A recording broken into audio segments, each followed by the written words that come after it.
feel like I need to apologize for that cringy video. Sorry, guys. Actually fits in nicely with our topic today in the book of Proverbs. We're talking about the family, specifically the relationship between husbands and wives. Very, very timely subject for us today. You know, in the last 70 years, research has indicated that the state of marriage is in decline. Rising divorce rates and an increase in the rate of people who are either putting marriage off to their young adult population, that's certainly true of them, or people deciding not to get married at all. Different reasons for this. Survey says leading indicators are the fear of getting a divorce, very real fear amongst young adults that they would get married and then end up divorced. For economic reasons, affordability.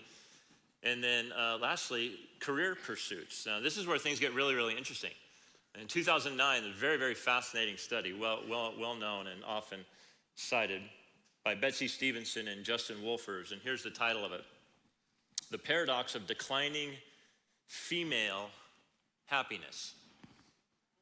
Found that despite greater professional opportunities, women's reported happiness levels have declined since the 1970s. So this report was 16 years ago. A lot has happened in the last 16 years culturally. I think if you were to conduct the same study today, you would find an even greater amount of dissatisfaction, not just for women, but with men also.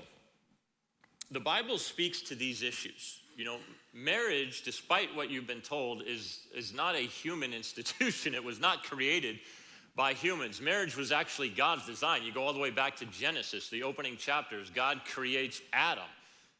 And all of a sudden, God says, something is not good. God creates all of these things in creation and declares them good, good, good.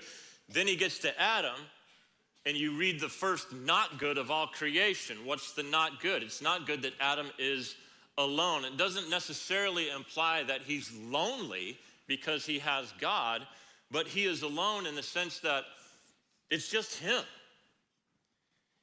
And then what we learn is that man was actually created to be in an intimate relationship. There's just nobody else on the planet that is compatible with him. And so what does God do? He creates a woman. He brings Eve to the man, and it's quite beautiful because at this moment when Adam sees Eve, he literally breaks out into poetry. He's so moved by her beauty. At last, someone like me. The two become one flesh. Among other things, this refers to a marriage union. Marriage is God's design. It's not a man-made human institution. They complement each other. Let me give you a reasonable statement.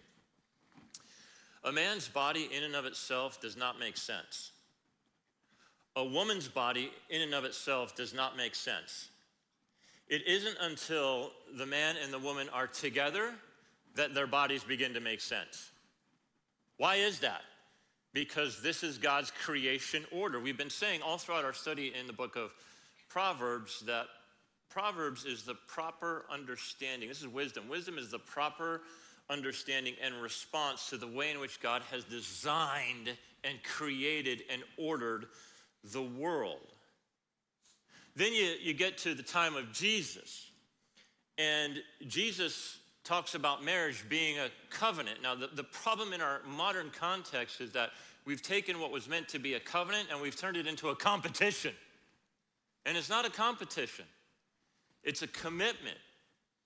And so as you look back over the past decades, you can see the decline in marital satisfaction. The Bible speaks to this issue. Now, there is actually a chapter devoted in Proverbs to the portrait of a godly woman. The men don't have a chapter devoted to them. And you say, that's not fair. Well, let me tell you this. The rest of Proverbs is devoted to the man. Because essentially it is a wise father sitting down with his son and saying, son, listen, pay attention to what I'm telling you. And what he's doing is he's instilling these things: integrity, virtue, hard work, honesty. This is what it means to live in wisdom and to be a man. And you will someday grow up and find a wife. So all of these character qualities, the entire 90% of what's written is written from a father to his son, and what it means to be a man who will ultimately be a husband. But then in Proverbs chapter 31, you have an entire section that's devoted to a godly wife. But let me give you the setup in terms of what dad says to his son. Just a few examples. Proverbs chapter 5, verse 18. Dad says, "Son, let your fountain be blessed and rejoice in the wife of your youth." He says, listen, be faithful to her. Be faithful. Don't find satisfaction in another man's wife. Rejoice in the wife of your youth. Proverbs chapter 10, verse 9. Whoever walks in integrity, now he's talking about character, walks securely, but he who makes his ways crooked will be found out. So this is dad saying to his son, there should be congruence between what you say and what you do. How much more so under the roof of a household? If I want to know the real you, I'm going to ask your wife and your kids to be honest with me. Because these are the people who know you best. They're around you. Dad encourages his son to control himself when the conversation tends to get a little heated, because this day will come. Proverbs 15:1, a soft answer turns away wrath, but a harsh word stirs up anger. Son, practice gentleness and patience with your wife. Become the kind of man that is even-tempered. All throughout the Proverbs, and I've said this several times, you see the father saying to his son, let's talk about these three things you're going to have to learn how to control for as long as you live. Your pride, your anger, and your lust. If you don't get these things under control, they will master you, and they will wreck all of your relationships. If you look at the fruit of the Spirit in the New Testament, love, joy, peace, patience, kindness, goodness, gentleness, faithfulness. What's the last one? Self-control. If you have self-control, you've probably got all the rest. Lust, anger, pride. Man, you're going to struggle with it for the rest of your lives. So, the wisdom here is profound. Over and over again, dad says to his son, you got to deal with it. It's going to affect all of your relationships, not the least of which your marriage. Dad talks about the importance of working hard to provide for the family. Proverbs 12, verse 11. Whoever works his land will have plenty of bread, but you've got to work to gain.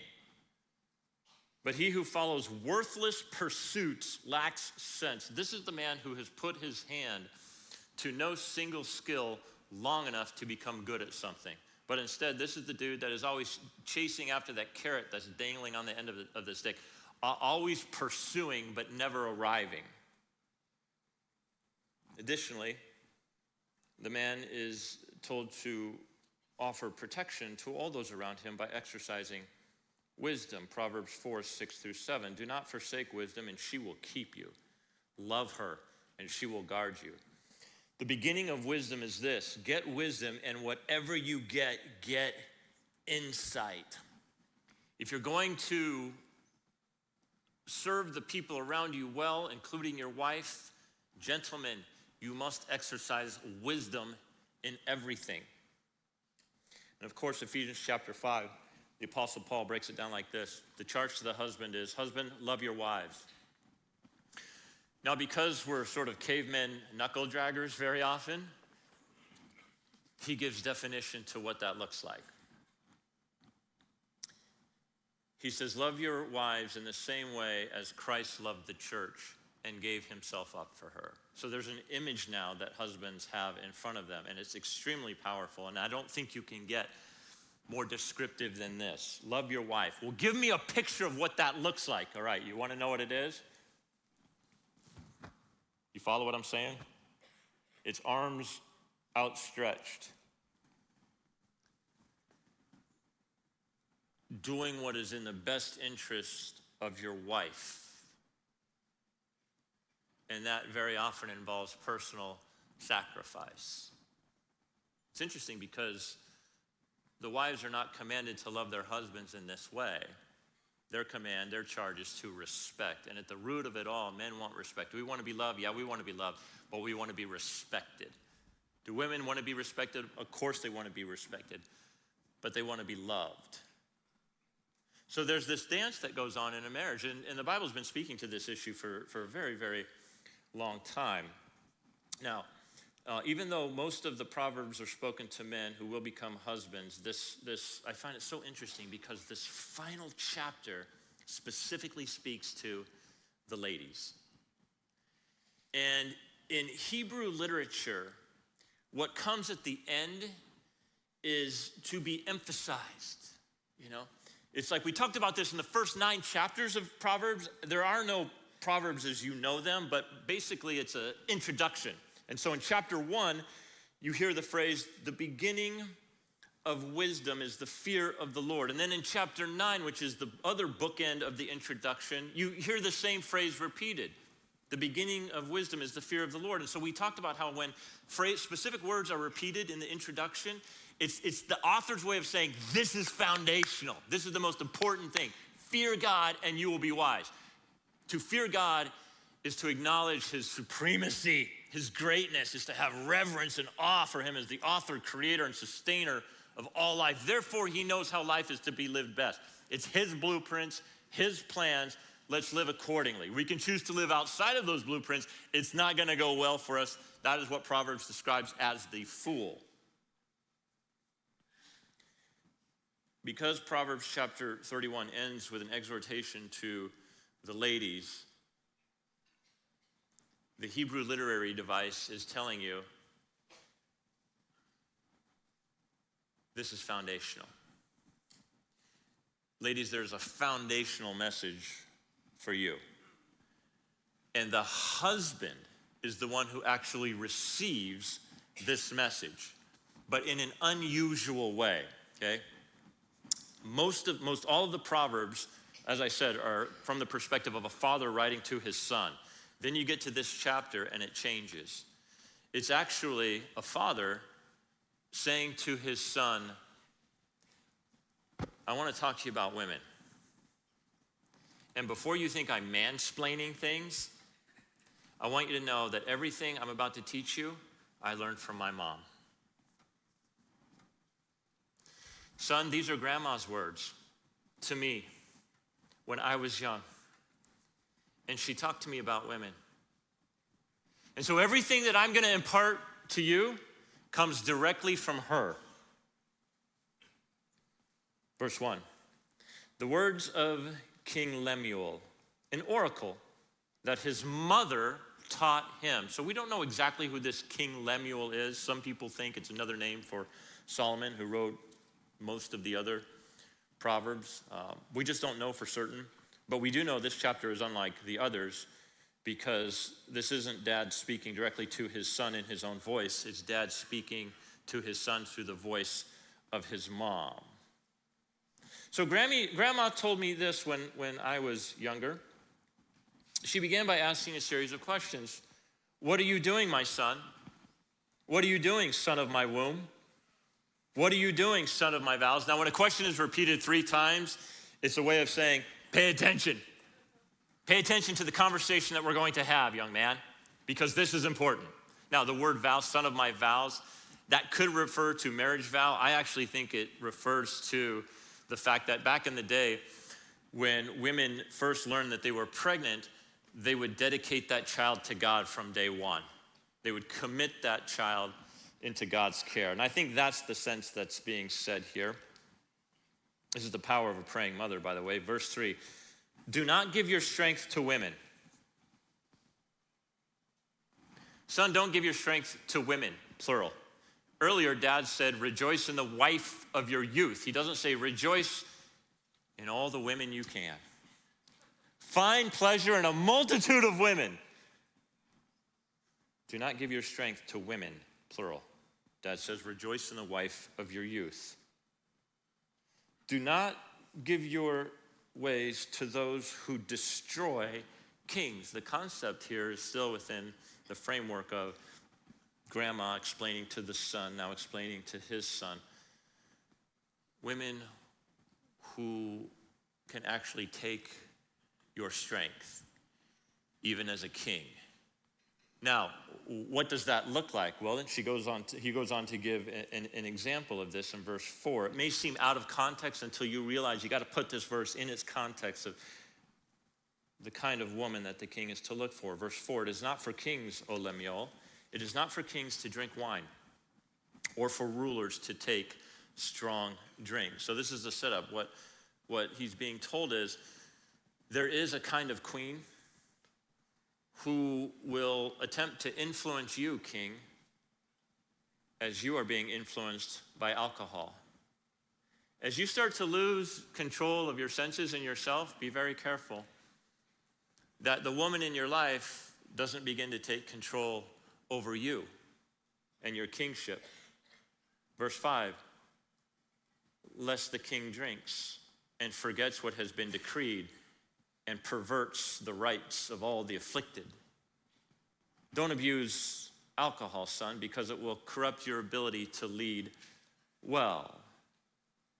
It will also make you vulnerable to the woman who wants to take advantage of your power and authority.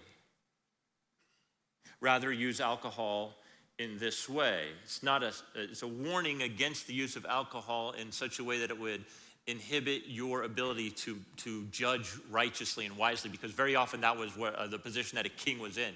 He would play the role of judge, and he would hear cases, and then he would preside over them and administer justice. Rather, use alcohol in this way. Verse 6, give strong drink to the one who is perishing, and wine to those in bitter distress. Let them drink and forget their poverty and remember their misery no more. So obviously this isn't a license to get drunk, but rather it's an observation about the use of alcohol in an extreme situation. Back in the day, they didn't have the kind of medicine that alleviates pain that we have today. So this was a charge to alleviate pain through the use of alcohol to someone who was dying. Something merciful done to relieve suffering. Because don't forget, king, you are to do this. Verse 8, open your mouth for the mute. You speak for the rights of all those who are destitute. Those are those who are in need of basic things. Verse 9, open your mouth, judge righteously, defend the rights of the poor and needy. You're not going to be doing that if some other substance is controlling you or some other person is controlling you through that controlling substance. Now, let's talk more about your queen, king. Verse 10, an excellent wife who can find. Now, here's something for you in the language. There's the Septuagint, which was written in about the 2nd, 3rd century BC, is a Greek translation of the Old Testament text. Old Testament was written in Hebrew and Aramaic. But to the Greek speaker not understanding it, there was a translation made. And so here's what's really interesting about this. When in the Greek translation of this specific Hebrew verse, the word excellent is the word manly. So it literally reads like this: a manly wife who can find. Okay, that may not mean what you think it means in our modern context, so let me explain, okay? The word manly was a synonym for strength. So more literally, the thought is a strong wife. Who can find? Now, exactly in what sense is she strong? Well, nowhere in the text does it say that she's necessarily physically strong, but all throughout the rest of the text, you find that this is a woman who is spiritually strong.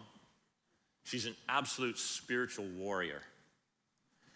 Secondly, she has tremendous moral courage. She is unafraid and unapologetic about doing the right thing. And then thirdly, she is strong in the sense that she cares deeply about coming alongside her husband and forming a home together. She's strong in those three ways: a manly wife, a strong wife, courageous. a spiritual warrior, and one who wants to, you know what's interesting? I just thought of this. Have you all seen this it's kind of this newer movement in the last 2 or 3 years with the trad wife? You know what I'm talking about? The trad wife, traditional wife, that has dedicated herself to establishing a home alongside her husband, as if it was a very high and noble calling. That's essentially what we're about to read. The same Greek word was used to describe a man named Boaz in the Old Testament. And he was a man of reputation, integrity, and had very high standing in the community.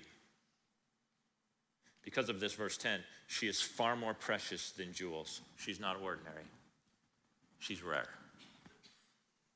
The heart of her husband trusts in her, and he will have no lack of gain. She does him good and not harm all the days of her life. Because of her godly character, he has no fear whatsoever that she will mistreat him or do him wrong in any way. She won't betray him or deceive him. Not for a time, but for her entire life, all the days of her life. And her wisdom contributes to the prosperity of the household. Verse 13, she seeks wool and flax and works with willing hands. When Jill and I were first married, I was 23 and she was 22. I was an intern grinding it out, getting paid next to nothing. She was cleaning homes, getting paid by the hour. She had just graduated from GCU with a teaching degree, but it was in the middle of the year, the teaching year. And it's hard to find a job in the middle of the year. But because she graduated from GCU, the principal literally told her, I'm putting your resume at the top. She got hired. I went to her father and asked, I said, I want to marry Jill. He said, great, when are you thinking? I said, I'm thinking, and I gave him my time frame, and he said, I would rather you wait till she graduated. I was like, okay. It was a little longer, but I honored that. He said, wait till she graduates, then get married. Okay, and there was wisdom in that. So she graduated on a Friday, we got married on Saturday. True story, okay? I honored him, but I also got what I wanted. So we were married on a Saturday. So there was this time period for about 4 weeks where we were just like, I mean, you know what I'm saying? Have you guys ever been there before? You're newlyweds, and you're just pinching pennies, you know? And then she got a call. It's like, we'd like to interview you. She gets interviewed. She gets hired. And then that teaching contract came across the kitchen table, and I'll never forget, because I'm like digging through. I'm like, well, how much are you going to get paid, you know? Check this out. This was in 1992, 93. $28,000 a year. Couldn't believe it. We were millionaires. I was like, baby, put your dress on. We're going to Sizzler. You know what I'm saying? We're going to celebrate this. This is big.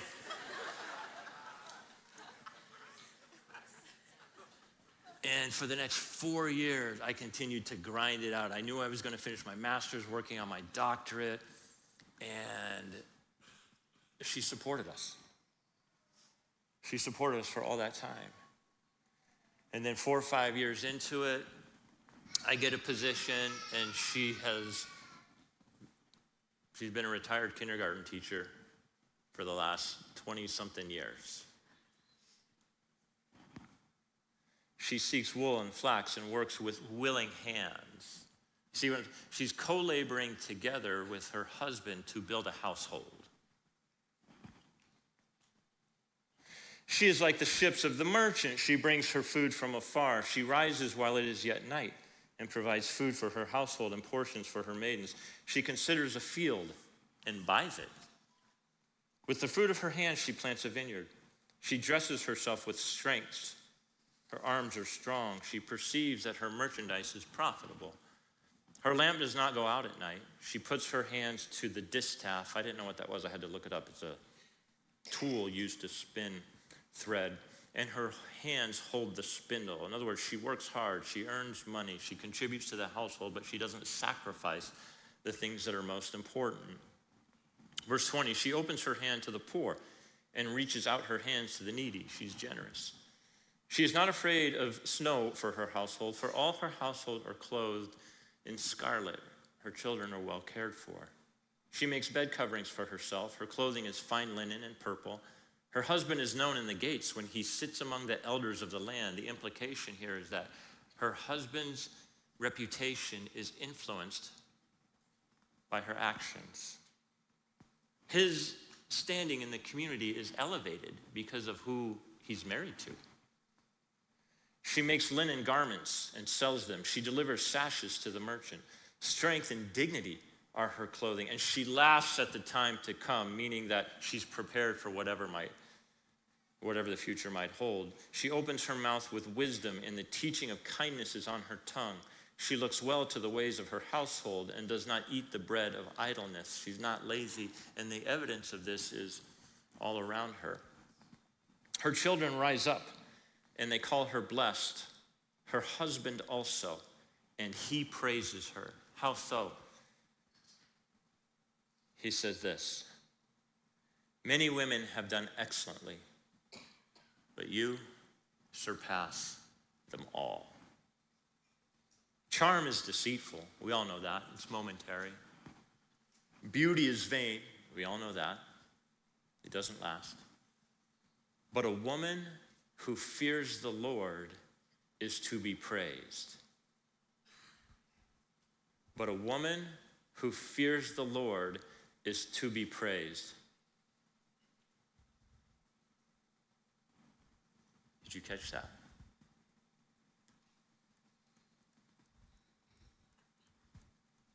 I'm going to ask you a question, and I really hope you get the answer right. What is the beginning of wisdom? Thank you. What is the beginning of wisdom? The fear of the Lord.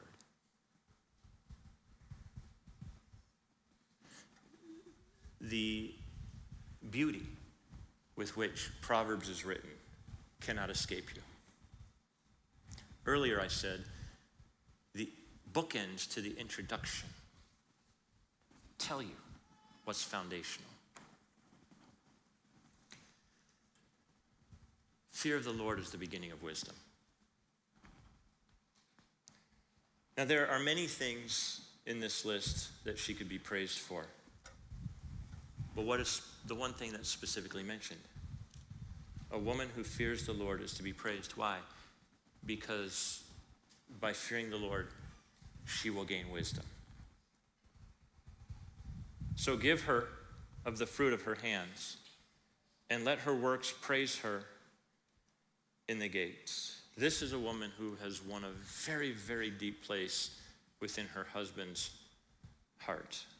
Okay, now, here's the thing. Right now, there's probably more than one or two married women that are thinking,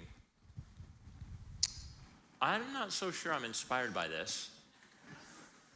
I feel kind of overwhelmed. So I have to learn how to sew all my family's clothing and trade Bitcoin. I better get to work. So let me be quick to say, this is not about a checklist of things to do. Your value is not wrapped up in what you accomplish. Your value is wrapped up in what Jesus accomplished for you. Okay? Let's make that clear. At the same time, what's being said here is that the distinguishing characteristic of this woman, whom mom talked to us about, is that she would fear God, that she would acknowledge who God is, and as a result, she would gain wisdom. And she would know how to serve her family well, and in turn, her family serves her well. God values faithfulness and not perfection. It is a woman who fears the Lord who is to be praised. Now, there may be more than one or two men here saying, I have not affirmed my wife in the ways that I should. I have not valued her in the ways that I should. I haven't trusted her in the way that she deserves. So when the word husband is used as a verb in the scriptures, it literally means to cultivate. Have you ever heard of the phrase, there's a branch in agriculture called animal husbandry, which sounds weird. You know what animal husbandry is? It's the care and the nurturing of livestock. When the word husband is used in the Bible as a verb, that's literally what it means. It is to cultivate, to nurture, to care. And so the majority of the emphasis in the book of Proverbs is toward the man and his godly character. And in the end, men, what we want our wives to say, well, let me just put it to you this way. I have been married for 32 years. And as the years fly by,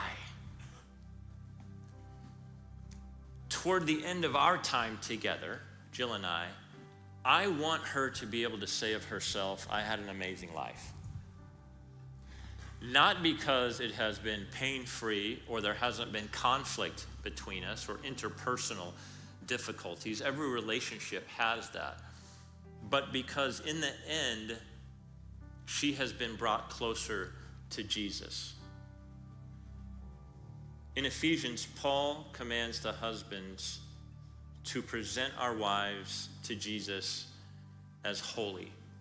Holy. So everything that we do, everything that we say is to promote the purity and the holiness of our wives. When I officiate weddings, there's this young couple and they're standing before you and they're so wide-eyed and optimistic. And you never know what the future holds. Because in this marriage partnership, extreme difficulties will come your way. You can't even imagine the things that you will face shoulder to shoulder. And the thing that will get you through is your own personal holiness. And so what I say to this young couple, I address it to the young man, and I say, hey, listen, here's the deal. I read the passage, and I say, here's what this means. Whatever you do not make your wife happy. And everybody in the crowd kind of gasps. Don't make her happy? No. We're not called to make our wives happy. But the command is to present our wives as holy. And when we are husbands in the verbiage, we cultivate, we nurture. And our wives become more like Jesus because they're married to us. And that is actually what makes them truly happy. You follow? So I've said it to Jill many, many times, and I will say it to her again publicly at the gates. Jill, you surpass them all. Father, this is an area in our lives where we desperately need your wisdom. We need your guidance. I'm grateful for this instruction as it has guided me time and time again. Father, forgive me for where I get it wrong. I'm grateful for the gracious gift that you've given to me and my wife. Lord, I pray a blessing for every marriage that's represented here. I pray for those in the room who are single, that they would aspire to walk before you in integrity, that we would all concentrate on being the kind of person we would want to be married to. Lord, we pray against the powers of darkness that love to destroy what is so sacred and so crucial to the flourishing of humanity. and that is the family, but it begins with mom and dad. So, Father, continue to impress upon our hearts by the power of your Holy Spirit. Each one of us, speak to us as you would. In all things, we want to bring you honor and glory. We're grateful for this good word as it breathes life into us. We pray that our marriages would bring honor and glory to you, because ultimately they are an earthly reflection, an example of the relationship that Jesus has with his bride, the church. Father, we thank you for your goodness. We praise you for it. We ask it in the name of the one who makes it possible. His name is Jesus Christ, and God's people said, amen.